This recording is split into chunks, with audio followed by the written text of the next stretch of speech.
Protests have broken out in Lesbos, where thousands of refugees left homeless after Tuesday's fire at the Moria refugee camp are now demanding to be allowed to leave the island. But Greece's government says only the sick and unaccompanied minors can go. More than 12,000 people had been living in and around Moria. The Red Cross called the camp unfit for humans. The situation has led to spiralling tensions among migrants and refugees inside the camp and local residents who want it closed permanently.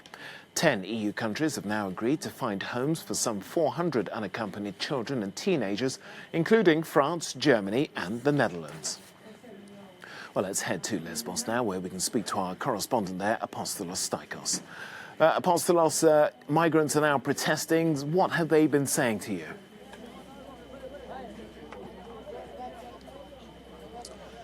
Well, talks, they are asking for one thing, to be transferred from Lesbos to the mainland and from the mainland to Europe. There is no Moria anymore. We should forget the camp. It belongs to history. So they are asking from Greek authorities to transfer them to leave the island.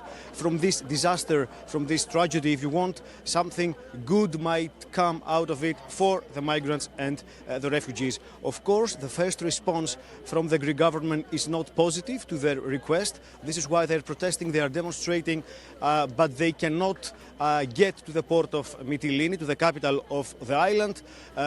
Police vehicles stop them and riot police officers.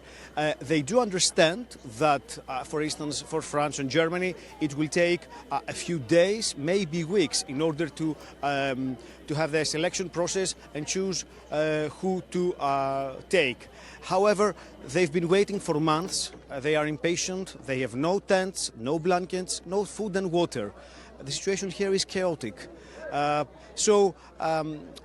Asking from the refugees and migrants to be patient, I don't think it makes any sense right now. Apostolos, we can see those images there of migrants and refugees are just basically making do and trying to... those are the places where they're going to be sleeping, of course, and already we know the conditions in which they were living were poor and very salubrious. But what's being done to give them help right now?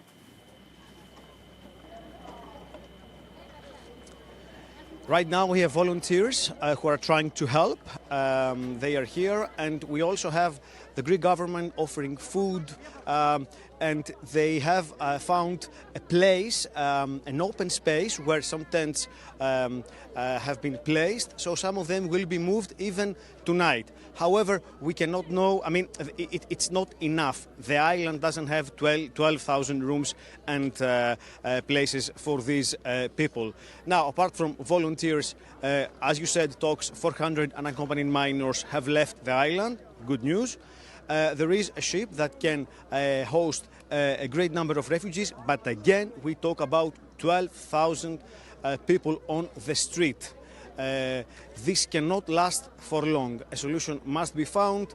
The government is trying, but they tell us as well that there was no emergency plan for a fire like this. There was no plan B, and that they need to construct a new camp, a new closed center. However, locals protest, and they don't want a new camp on the island. Apostolos Stikos there, our correspondent on Lesbos Island.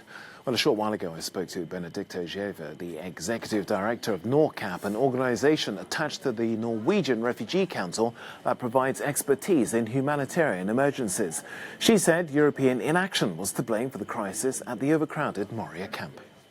First of all, I think the key reason is because the EU-Turkey deal has never really worked.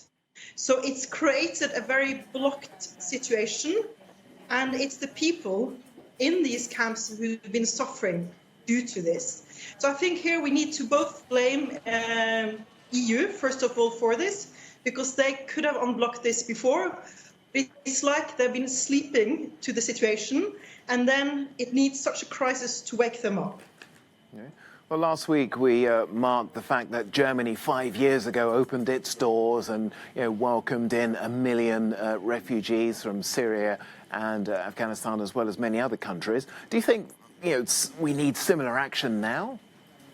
Absolutely. I mean, this is a critical situation for these people.